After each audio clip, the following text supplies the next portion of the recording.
Good morning, everybody. This is Grant. I hope you have had a stellar week, and I hope that you are ready for a productive, fun, restful weekend. I know I am.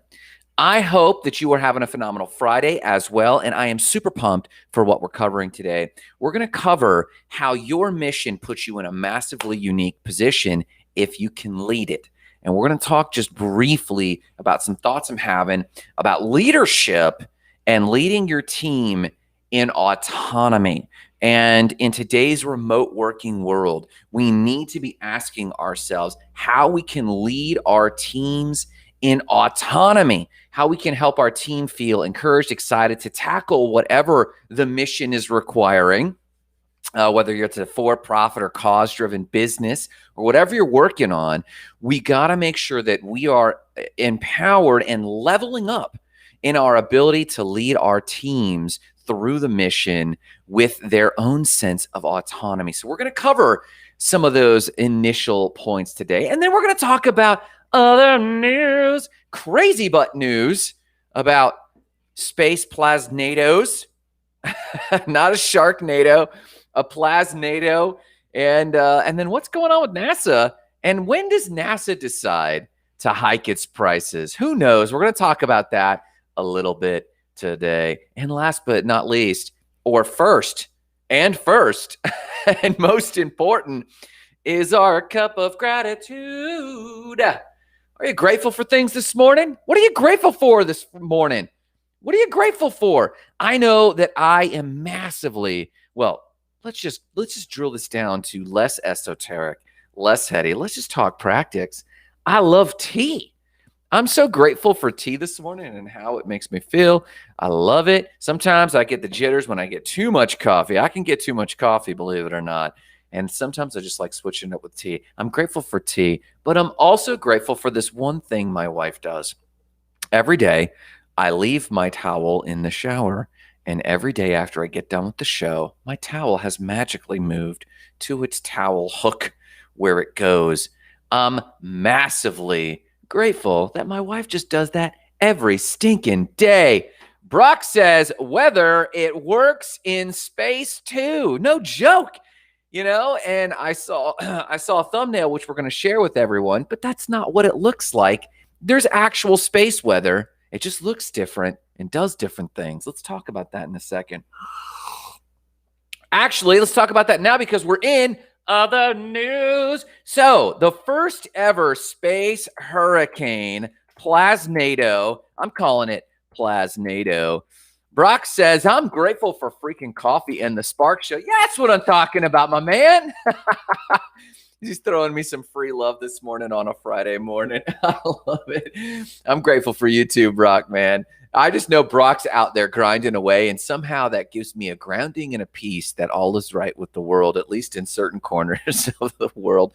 So yes, this first ever space hurricane, boom, has been detected. Now, this article came out, and it was deceptive. It was a deceptive article, primarily because I thought this had just happened, but fun fact, this just in, it actually happened on August 20th, 2014. August 20th, 2014 is when this actually occurred. Long story short, it was detected as a 600-mile wide hurricane. Now, we're calling it Plas-nado because it was detected through the magnetic fields, and they were actually able to observe this thing in the magnetic fields. And what it was a hurricane of plasma. What is plasma, you ask?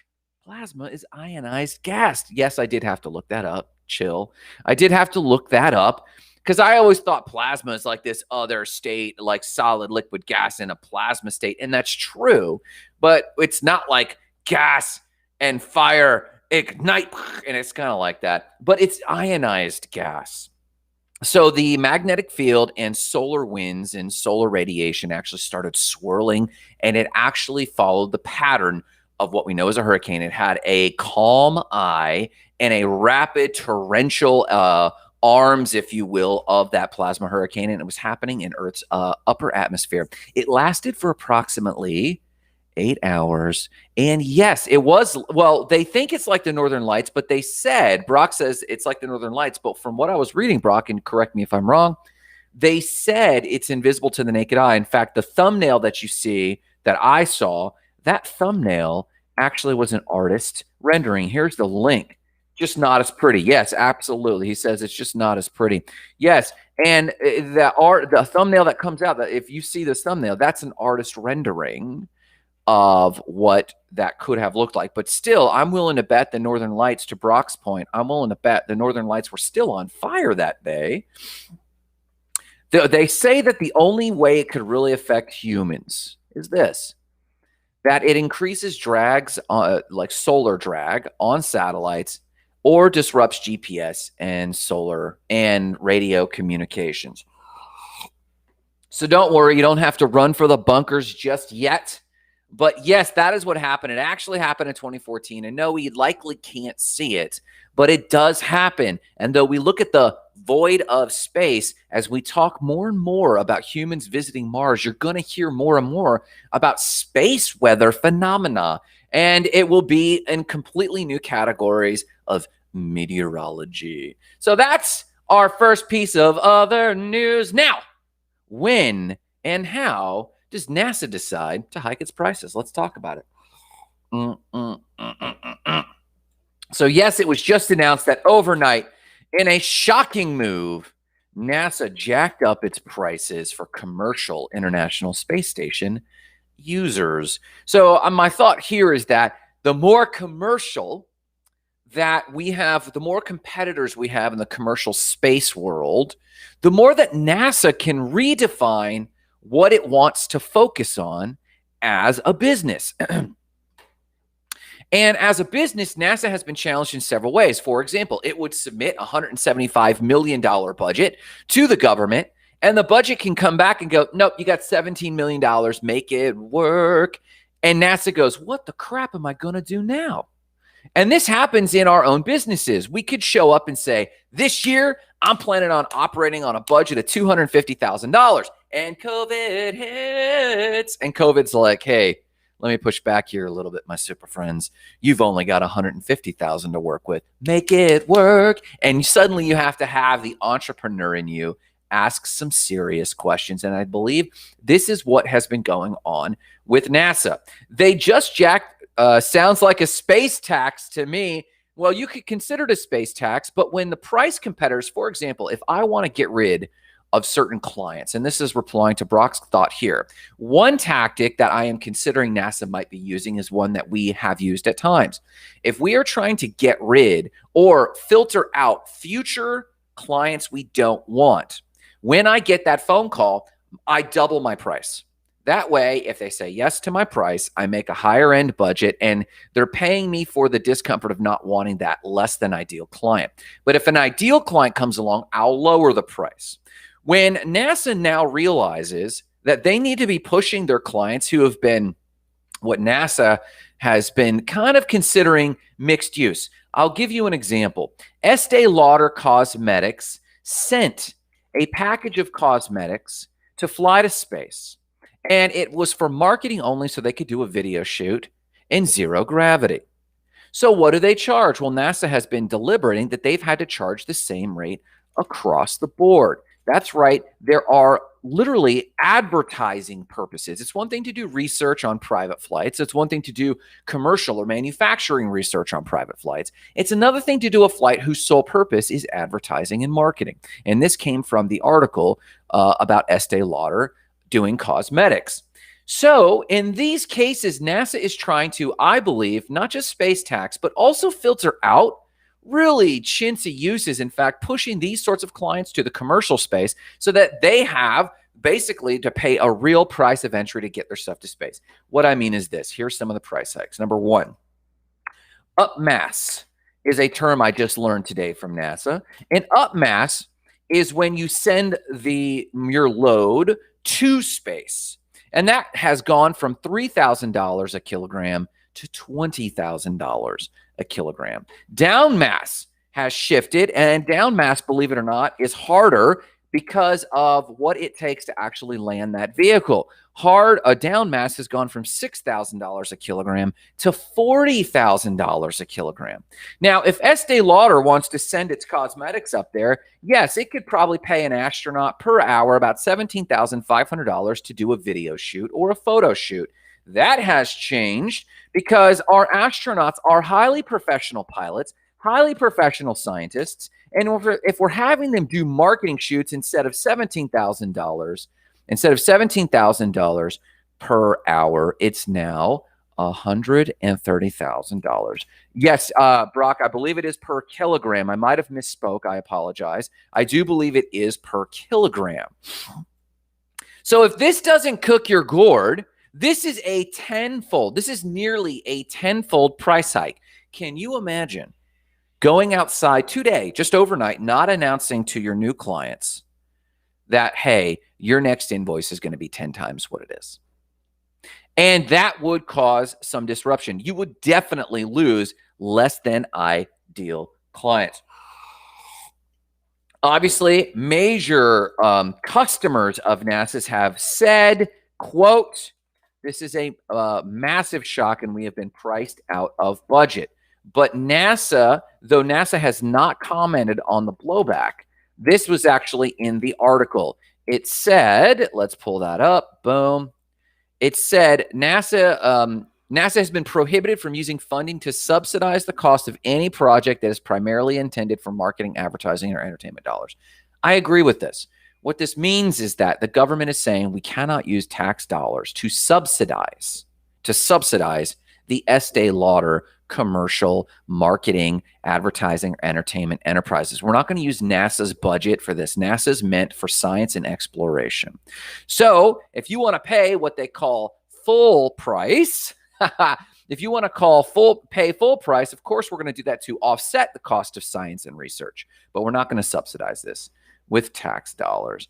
And they have actually removed any private astronaut missions. Yes, Tom Cruise, you're going to have to continue to explore through SpaceX and other competitors for the movie you're trying to shoot, because NASA, I believe NASA is trying to return to its base in order to maximize its budget from the government and focus on space exploration. So, interesting piece of article on when NASA decides to actually hike its prices. I believe it's actually just trying to realign with its mission now that private space enterprise is available to everyone else. And that, my friends, is other news. Okay. Let's talk about leading your people to autonomy. No, this section of the show is not dedicated to project management. Talk to Brock about that. No, this section of the show is not dedicated to hacks and monitoring your remote workers. We're talking for a moment about leadership and leading your mission, leading your cause. And I keep using this phrase mission, and I want to keep reiterating, this is not about missions or missionary work necessarily, though it could include that. This is about a cause-driven business, a mission-driven organization, for-profit, nonprofit, it does not matter, because it being mission-driven, I believe, is the first waypoint for an organization that will survive in a remote working world. So it used to be that with Tom's Shoes really ushered in an era where your for-profit business had to have a one-for-one model or a cause-driven model attached to its profits and revenues so that buyers would buy the shoes or buyers would participate in your brand. Be cause-driven, donate to something. Cause-driven purchasers are supremely important today. But now employees have a lower loyalty, and vice versa. It's two-way street. Employers and employees have a lower loyalty than ever before. Remote working allows us to be anywhere. And so where businesses used to compete with putting the foosball table and the craft beer in the office space, now the amenities are not even having to show up at the business. And that's becoming now I hate this term, but it's our new norm, right? It's normal to expect it. I believe having a cause or a mission that employees can go, I want to get on board with that, because prices are in flux right now and engineers can ask what they want and kind of get jobs nearly anywhere. But average employees are looking to pair well with an organization with a cause. So we're going to assume if you're on the show, you're already bought into having a purpose-driven or a cause-driven organization of some kind. And so if that's the case, the next thing is, how are we leading? You see, the quote that really struck me this morning in my personal study was this: if you think you are leading and no one is following, you're only taking a walk. Have you heard this quote before? If you think you are leading and no one's following, reality check. You're just taking a walk. And that weighs on us who believe that we are leaders, and we look to the left and the right of us and behind us and realize, oh crap, I'm just out here taking a walk for my own health. What's going on here? It's a rubber meets the road reality check on how well we're leading. Hey, you could be a great leader and be going through a season that you're not leading so well. You could be a phenomenal football player, a phenomenal quarterback, and go through a season where you just didn't perform. You're still a phenomenal quarterback. You still got it in the gas tank, but you're just not living up to par. Thanks for the love there, Brock. Brock shows some love. If you think you're leading and no one is following, you're really just taking a walk. So what's worse about this is that employees are already at home staring at computer screens. And if they are not hooked, at least hooked with a vision, then when Netflix pops up in the lower right-hand corner of their monitor and you're not doing screen monitoring, yes, there are screen monitoring tools. And yes, in the remote working world, more and more employees are requiring their employees to do screen monitoring so that your boss can see, are you playing Minesweeper? Are you actually watching Netflix?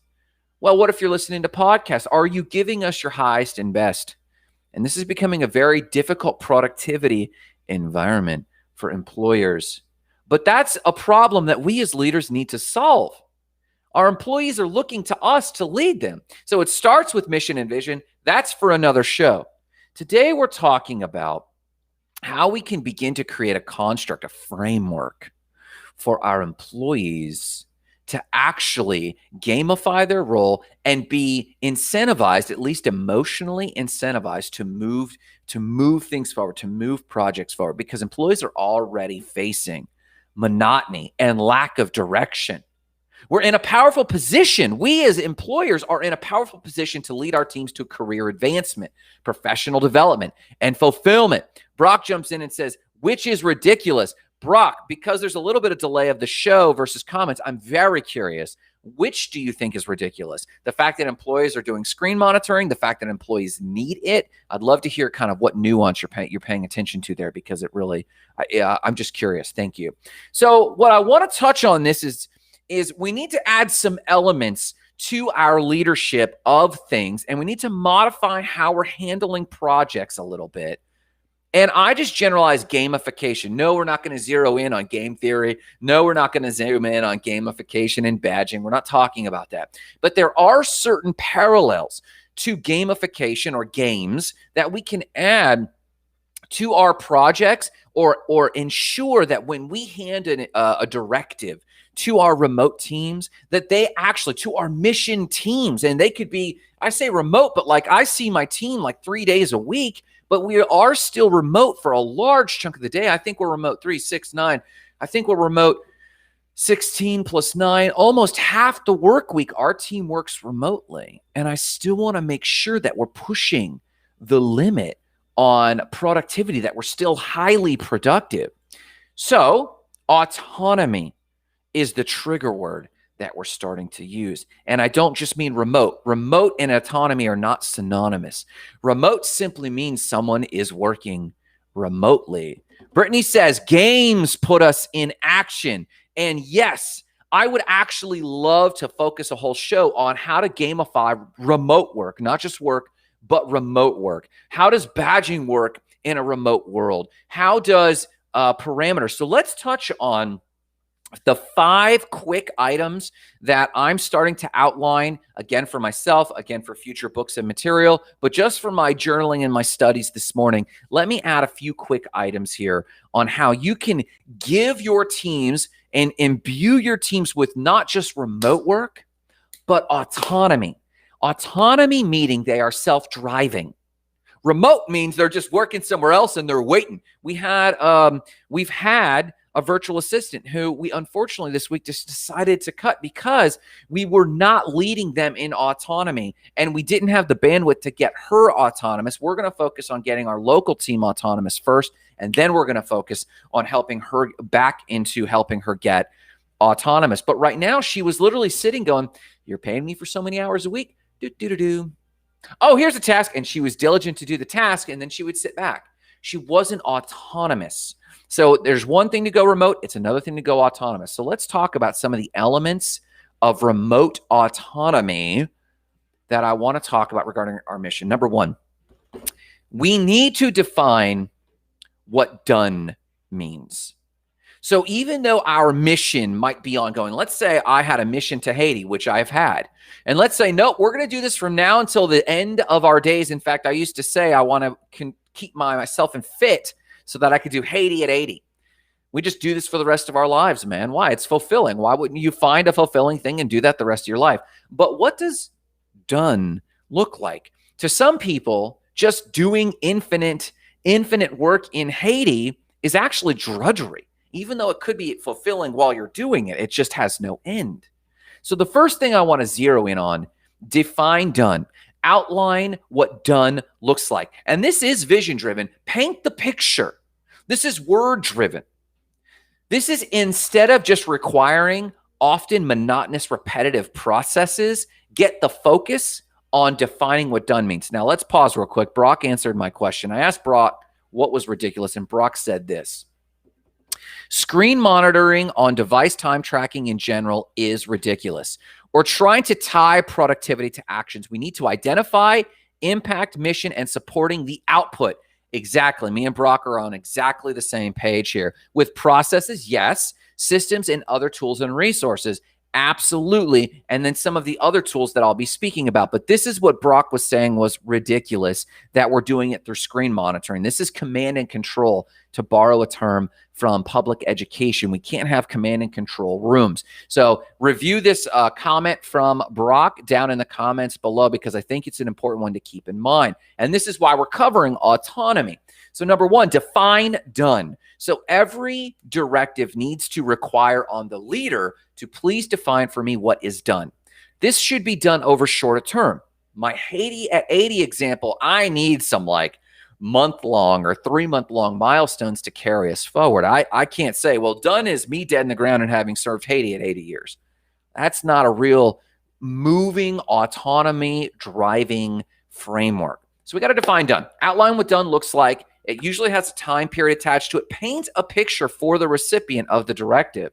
This is instead of requiring them just to maintain monotonous processes. To Brock's point, yes, we need processes. They need to know what to do, but their life needs not be about doing that process. In fact, if anything, the process should evolve with some frequency. Number two, build boundaries. First is define done. The second is build boundaries. This is instead of just letting them wander aimlessly. Should I use the credit card and should I spend 10 grand?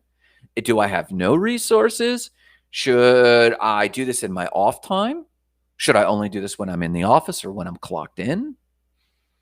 Build boundaries instead of letting them wander aimlessly. Brock also asked real quick, just monitoring people and telling them they're doing the wrong thing won't fix underlying problems. Absolutely. Brittany asks, is done the final valuable product with freedom on the how to get there? And Brittany is summarizing today's lesson in its entirety. Defining done is what Brittany and her crew have called the final valuable product. What is the final deliverable? And Brittany's framework may or may not allow for also done being a final deliverable product or final valuable product of a feeling. Are our clients happy? And did we measure that happiness? And there might be KPIs attached to that, which we'll get to in just a quick second. But yes, done is the final valuable product with freedom on how to get there. Brock then obviously jumps in and says, or intermediary or some guidelines, 100%. And this is what the guidelines are that we're talking about. But yes, the definition of done should essentially serve as the process? Well, the process and how can be here's a potential way how, but I believe autonomy is allowing the employee within boundaries to actually dictate the best how. And this actually gives them a sense of autonomy and self-directive over things. They feel empowered. For example, in World of Warcraft. In World of Warcraft, done is basically, here's how you get to level 1 or level 50, and they outline what that adventure looks like.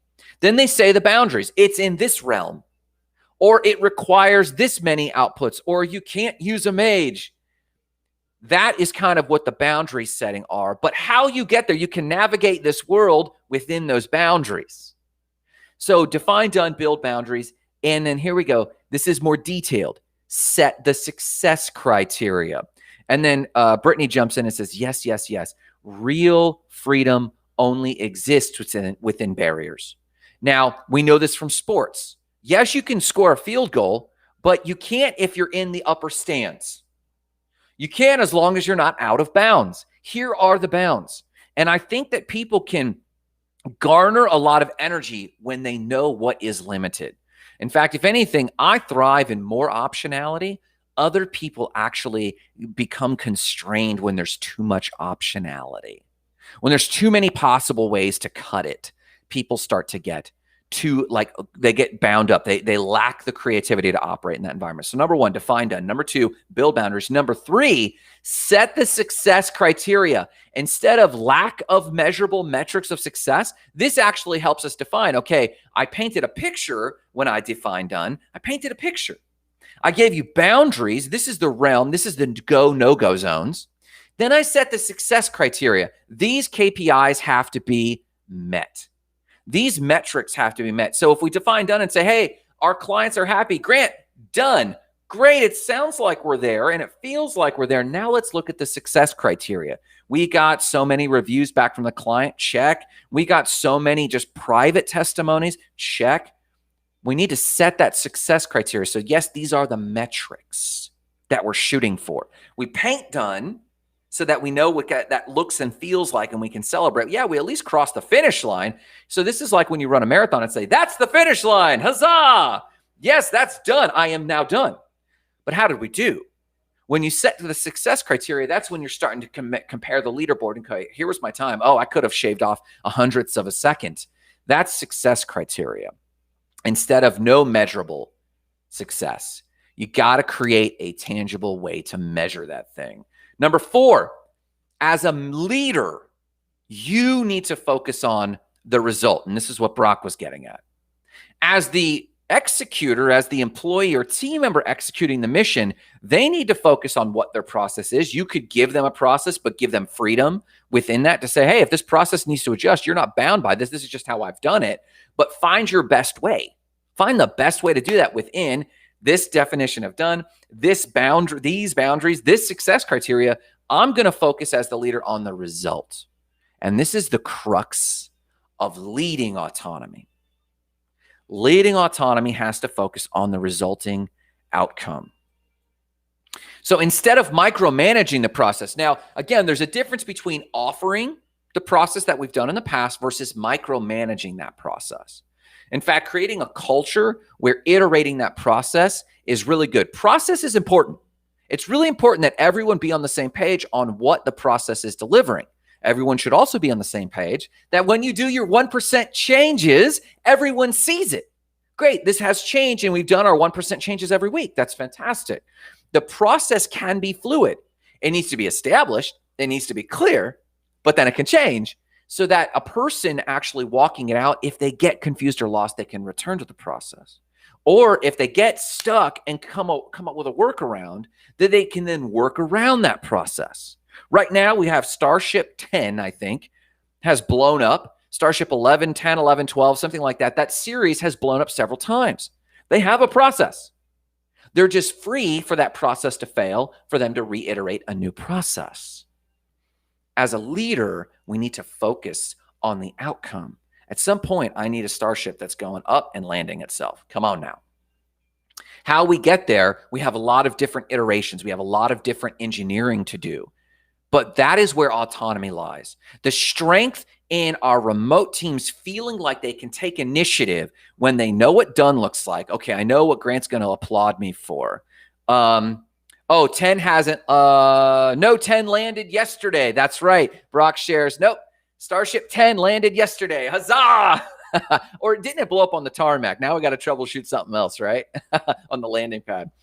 So if we can outline done, boundaries, and success criteria, show them what process we have done, but not micromanage it. Let them know that they're updating that process as they go. That is where empowerment really starts to take fruition. They feel ownership over the process. This is where their creativity abounds within the boundaries, but their creativity starts to bloom and they think, this person trusts me. This person is entrusting this to me. And if I happen to find a better app, a better workaround, or if I find that the manual process is better, I need to report back because I clearly know what done is. I clearly know what my go, no-go zones are. I clearly know what the metrics of success are. And I found a better way to do it. Then the last step is this. And that fourth step really is important for us in the leadership role, to step out of the way of micromanaging the process. Number 5 is this. Here we go. Please reward creators. Never reward complainers. Even if a complainer crosses the finish line, I still would not reward it. I'm sorry, I don't know if you have incentives or even if this is just accolades. If someone complains crossing the finish line, I personally am not a big fan of rewarding it. I will reward creators, even if they botch the metrics. We have to coach the success criteria. We need to coach it. Hey, what happened here? Let's troubleshoot it. Let's get into the engineering of how to fix this thing. Fantastic. But when it comes to the accolades and applause, those who seek to create, I want to applaud those people. I want to withdraw applause from those who complain every step of the way. Come on, people. Number 1, define done. Number 2, build boundaries. Number 3, set success criteria. Number 4, focus on the result. And number 5, reward creators, not complainers. Listen, this framework, and to her credit, Brittany has a already very tightly established process. If you're watching this later in the day, I definitely recommend reaching out to Brittany and Adam. They have powerful resources that I can't believe, Brittany. You guys probably see it in my subconscious, but after you mentioned your comment, I looked at my framework and I thought, this already exists. I don't know if it's formulas for living or one of these, but they already have a fantastic framework. You're welcome to reach out to Adam and Brittany Welchel. They have a great framework. Brock jumps in and says, boom, please reward the creators. If someone massively drops the ball, and by dropping the ball, I mean this, we have to become engineers of business success. We need to borrow from not even Silicon Valley, from Austin Valley. We need to borrow from the scientists and engineers today who come up with a hypothesis, put starships in the sky, and crash them to discover how to not crash them. We need to reward the creators on our teams who are experimenting with new ways to communicate to clients, experimenting with new ways to deploy websites, to deploy software. And they go, shoo, I totally did not even cross the finish line on this, guys. I failed. No problem. High fives. Did you create something? Yeah, I tested this. I tried this. Man, that's awesome. Celebrate. Pop a little champagne and then dive into deconstructing what went wrong as a crew. As a scientists, we need to become business scientists. What works? Brittany says we are both on the same page, and I'm super proud of that. I'm super proud of you, Brittany. We got to see each other. When are we all going to see each other? Brock says if we don't reward creators, growth runs out, and we're back to looking at each other as sources of protein. Okay, I'm going to leave you with this one today. Brock wins. Brock wins the reward for snarky comment, which I absolutely adore. I would say creative delivery of saying we're going to go back to the Stone Age if we don't continue to reward creators. And hey, Brock, by the way, maybe we should jam at some point about NFTs and what that means for app creators because I'm exploring some of that myself. Listen, everybody, I hope you got something out of building mission autonomy with your remote teams. Let's talk more about that at the, where are we at here? If you guys want to talk more about that, please join us at the Goals and Gratitude group. Raise your questions. I want to talk more about this stuff. I want to see what tools you're working with. Maybe, Brittany, drop your framework. Drop your framework on the Goals and Gratitude group. I'd totally hype you up on that. Remember, if you need any other support or tools or training, we're going to be announcing a few virtual workshops for State of the Spark, as well as April workshops. That stuff's coming up at stateofthespark.com. But, dude, no matter what you do, remember the mission. Igniting lives, here we go, of explosive significance, starting with